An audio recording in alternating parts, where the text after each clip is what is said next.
सलमान खान सलमान खान ने अपनी next film announce की है। फिल्म का नाम है बैटल ऑफ गलवान। इसमें सलमान खान कर्नल संतोष बाबू का रोल प्ले करेंगे। शुरू में ये कयास लगाए जा रहे थे कि बैटल ऑफ गलवान जो 1962 में हुआ था, सीनो इंडियन वॉर में, उस पे आधारित होगी ये फिल्म। लेकिन ये फिल्म वहां पे आधारित नहीं है 1962 में। इस फिल्म को आधारित किया गया है 2020 में। 2020 में जो इंडिया और चाइना की प्रॉब्लम हुई थी गलवान में, वहां पे इस फिल्म को आधारित किया गया है। बैटल ऑफ गलवान फिल्म का नाम है। सलमान खान की अगली फिल्म होगी। सलमान खान खुद इसको प्रोड्यूस कर रहे हैं। हिमेश रेशमिया का म्यूजिक है।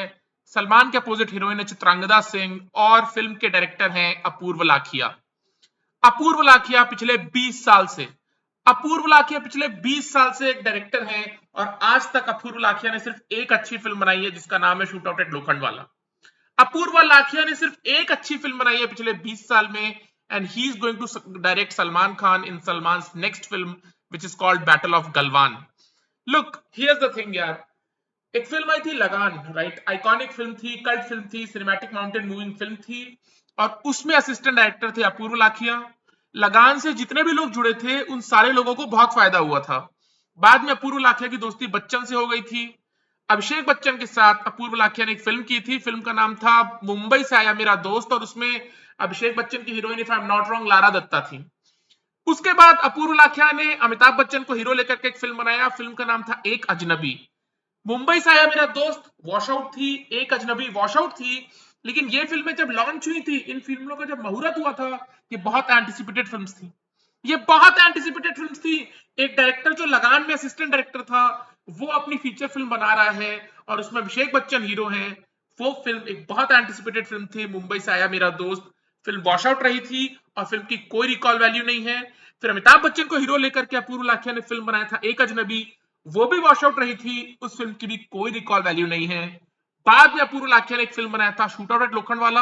अच्छी फिल्म है, सुपर हिट रही थी। फिर अपूर्व लाखिया ने एक फिल्म बनाया था मिशन इस्तांबुल, वॉश आउट रही थी, उसकी भी कोई रिकॉल वैल्यू नहीं है। फिर अपूर्व लाखिया ने जंजीर को रीमेक किया था, वो भी वॉश आउट रही थी, उसकी भी कोई रिकॉल वैल्यू नहीं है।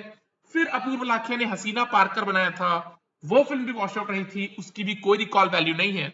पिछले 20 साल में सिर्फ एक फिल्म है, ओनली वन फिल्म। 20 साल में सिर्फ एक फिल्म है अपूर्व लाखिया की जो कि हिट रही थी और जो फिल्म लोगों को पसंद आई थी, जिसकी आज थोड़ी बहुत रिकॉल वैल्यू है। उस एक फिल्म के अलावा, शूट आउट एट लोखंडवाला के अलावा, अपूर्व लाखिया ने आज तक जितनी फिल्में बनाई हैं वो सारी फिल्में वॉश आउट रही हैं। वो सारी फिल्में वॉश आउट रही है। ऐसा भी नहीं है कि मुंबई से आया मेरा दोस्त का पोस्टर अच्छा है, एक अजनबी का पोस्टर अच्छा है, हसीना पारकर का पोस्टर अच्छा है, जंजीर का पोस्टर अच्छा है, मिशन इस्तांबुल का पोस्टर अच्छा है। ऐसा नहीं, ऐसा नहीं है। उन्होंने एक और सेगमेंट को डायरेक्ट किया था, 10 कहानियां नाम की एक फिल्म थी, उसमें एक सेगमेंट था डिनो मॉर्रे वाला, उसको अपूर्व लाखिया ने डायरेक्ट किया था। वो सेगमेंट भी टेरिबल था उस फिल्म में। ऑल्दो 10 कहानियां फिल्म टेरिबल है, बट वो जो अपूर्व लाखिया का सेगमेंट था, उस सेगमेंट को देख करके समझ में आता है कि अपूर्व लाखिया को सीन्स की स्टेजिंग भी नहीं आती। सीन्स को कैसे स्टेज किया जाता है वो भी अपूर्व लाखिया को नहीं आता। लेकिन उसके बावजूद सलमान खान को वो डायरेक्ट करने वाले हैं। फिल्म का नाम है बैटल ऑफ गलवान। देखो, अपूर्व लाखिया पहले ऐसे डायरेक्टर नहीं है जिनकी तमाम फिल्में वॉश आउट रही हैं और फिर भी उनको काम मिल रहा है। विक्रम भट्ट, अगर आप विक्रम भट्ट की फिल्मोग्राफी उठाओगे, तमाम उनकी शुरू की 4-5 फिल्में थी वो वॉश आउट थी। उनकी शुरू की 4-5 फिल्में वॉश आउट थी। लेकिन बाद में उन्होंने आमिर खान के साथ गुलाम बनाई थी, वो फिल्म हिट रही थी, रिकॉल वैल्यू है। फिर उन्होंने राज बनाया था, वो फिल्म भी हिट रही थी, रिकॉल वैल्यू है। फिर उन्होंने आवारा पागल दीवाना बनाया, हिट रही थी फिल्म, रिकॉल वैल्यू है। फिर उन्होंने दीवाने हुए पागल बनाया था जो नहीं चली थी बट आज लोगों को थोड़ी पसंद है। एंड देन उन्होंने 1920 बनाया था, वो फिल्म भी हिट रही थी, उसकी रिकॉल वैल्यू है। विक्रम भट्ट 20 साल तक फ्लॉप फिल्म डायरेक्ट नहीं कर रहे थे। विक्रम भट्ट 20 साल तक फ्लॉप फिल्में डायरेक्ट नहीं कर रहे थे। विक्रम भट्ट ने अपने करियर के शुरू के 6 साल में फ्लॉप फिल्में बनाई थी, लेकिन फिर उन्होंने अपने लिए एक जगह बना ली थी हिंदी फिल्म इंडस्ट्री में। अपूर्व लाखिया वैसा नहीं कर पाए। अपूर्व लाखिया वैसा नहीं कर पाए हैं। And still Salman Khan has gone with Apoorva Lakhia. And let's see how it turns out. Let's see how it turns out. देखो, ऐसा नहीं है यार कि एक प्रूवन फिल्म मेकर अगर सलमान खान को डायरेक्ट करेगा तो वो प्रूवन फिल्म मेकर एक बढ़िया ही फिल्म बना पाएगा, ऐसी कोई गारंटी नहीं। ऐसी कोई गारंटी नहीं है। हमने अभी देखा है भूल भुलैया 2 के साथ और भूल भुलैया 3 के साथ, अनीस बज्मी जो कि एक बहुत काबिल डायरेक्टर हैं, उन्होंने नो एंट्री बनाई है, उन्होंने वेलकम बनाई है, सिंह इज किंग बनाई है, रेडी बनाई है, इस तरह की फिल्में उन्होंने बनाई है। Mubarakan, Mubarakan is such an underrated film. Arjun Kapoor के करियर की बेस्ट फिल्म अनीस बज्मी ने डायरेक्ट की थी, लेकिन उसके बावजूद अनीस बज्मी जैसा सितारा एक फिल्म बनाता है भूल भुलैया 2 नाम की, वो एक फिल्म बनाते हैं भूल भुलैया थी। दोनों फिल्में टेरिबल थी, दोनों फिल्में टेरिबल थी। भूल भुलैया 2 जो है, जो सेकंड वाली भूल भुलैया है, कोविड 19 के बाद की जो सबसे टेरिबल फिल्म है, उसका खिताब मिलना चाहिए भूल भुलैया 2 को। भूल भुलैया 2 को कोविड 19 पैंडेमिक के बाद की सबसे टेरिबल फिल्म का खिताब मिलना ही चाहिए, लेकिन उसको डायरेक्ट किया अनीस बज्मी ने, जो कि एक काबिल फिल्म मेकर है। एंड दिस शोज यू कि एक काबिल फिल्म मेकर हर बार यादगार फिल्म नहीं बना सकता, कोई गारंटी नहीं है, कोई गारंटी नहीं है। और विक्रम भट्ट का केस ये भी दिखाता है कि उन्होंने शुरू में 4-5 फ्लॉप फिल्में बनाई थी, लेकिन फिर उन्होंने अपनी जगह बना ली थी। तो ये भी दिखाता है कि कोई फिल्म मेकर अगर खराब फिल्में बनाता है इनिशियली, तो ऐसा नहीं है वो अपना मुकाम नहीं बना सकता, अपनी जगह नहीं बना सकता। बट अपूर्व लाखिया का केस बहुत ज्यादा इंटरेस्टिंग है। अपूर्व लाखिया का केस बहुत ज्यादा इंटरेस्टिंग है। अपूर्व लाखिया 20 साल से खराब फिल्में बनाते आ रहे हैं, 20 साल से वो खराब फिल्में बनाते चले आ रहे हैं। और मेरा तो गेस ये है कि अगर शूट आउट एट लोखंडवाला की वो कास्ट नहीं होती, उतनी बड़ी कास्ट जो शूट आउट एट लोखंडवाला की थी, और अगर वो सत्य घटना पर आधारित नहीं होती, तो शायद वो फिल्म भी नहीं चलती, शायद वो फिल्म भी नहीं चलती। Still Salman Khan is gone with Apoorva Lakhia, still Salman Khan is gone with Apoorva Lakhia. और हकीकत ये है यार, इसमें सलमान की भी कोई गलती नहीं है, इसमें सलमान की भी कोई गलती नहीं है। अगर आप हिंदी फिल्म इंडस्ट्री के टॉप के हीरोज की लिस्ट बनाओगे, टॉप की हीरोइंस की लिस्ट बनाओगे, टॉप के डायरेक्टर्स की लिस्ट बनाओगे, टॉप के प्रोड्यूसर्स की लिस्ट बनाओगे, टॉप के म्यूजिक डायरेक्टर्स की लिस्ट बनाओगे, टॉप के लिरिसिस्ट की लिस्ट बनाओगे, टॉप के कोरियोग्राफर्स की लिस्ट बनाओगे, तो टोटल इन लोगों को टोटल मिला करके 25 से 30 लोग बनते हैं, 25 से 30 लोग बनते हैं। और ये भी जो 25 से 30 लोग हैं, ये कम से कम पिछले 30 साल से हिंदी फिल्म इंडस्ट्री में है, पिछले 30 साल से। खान कुमार, देवगन, ऋतिक इतने साल से हैं। On the top of it आप अगर म्यूजिक डायरेक्टर्स को लोगे, प्रीतम, हिमेश, शंकर एहसानुल्लाह, विशाल शेखर, वो भी 25-30 साल से हैं। इधर अगर आप कोरियोग्राफर्स को लोगे, गणेश आचार्य या वैभवी मर्चेंट या फराह खान, वो भी 25-30 साल से हैं। प्रोड्यूसर्स को लोगे, यशराज, धर्मा, नडेडवाला, वो भी 25-30 साल से हैं, and so on and so fourth. Directors को आप लोगे, अनीस बज्मी का मैंने नाम गिराया, वो 30 साल पहले आए थे हिंदी फिल्मों में डायरेक्टर बनने। ऐसा नहीं है कि पिछले 10 साल में कुछ लोग आए हैं जिन्होंने अपने एक स्टैम्प क्रिएट किया है, अपने लिए एक जगह बनाई है जिस पर सलमान दांव खेल सके। ऐसा कोई नहीं, ऐसा कोई भी नहीं है यार। तो सलमान के पास चॉइस क्या है, सलमान के पास चॉइस क्या है? उन्होंने जो अपनी पिछली एंटरटेनर्स की है, जैसे कि दबंग 3 थी, राधे थी, प्रभुदेवा ने डायरेक्ट किया, वो अच्छी फिल्म नहीं बना पाए, प्रभुदेवा अच्छी फिल्म नहीं बना पाए। प्रभुदेवा की साजिश ये थी कि सलमान खान को हीरो लो और सलमान के स्टारडम पे खेलो, फिल्म चल पड़ती है तो मेरा जो डायरेक्टर का बिल्ला है वो चमक जाएगा। ये प्रभुदेवा की चाल थी। सेम चाल फरहाद सामजी ने चली, किसी का भाई किसी की जान में, वो भी एक अच्छी फिल्म नहीं बना पाए थे। फरहाद सामजी की भी चाल यही थी कि सलमान के स्टारडम पे खेलो, फिल्म अगर चल पाएगी तो हमारा डायरेक्टर का बिल्ला वो चमक जाएगा। सेम चीज ए आर मुर्गोदास ने किया सिकंदर के साथ, सलमान के स्टारडम पे खेलो। मुर्गोदास एक अच्छी फिल्म नहीं बना पाए, सलमान के स्टारडम पे खेलना चाहते थे। और मुर्गोदास की भी साजिश यही थी कि अगर फिल्म चल पड़ी तो मैं एक बहुत बड़ा डायरेक्टर मान लिया जाऊंगा फिर से, एंड ऑल दैट, राइट।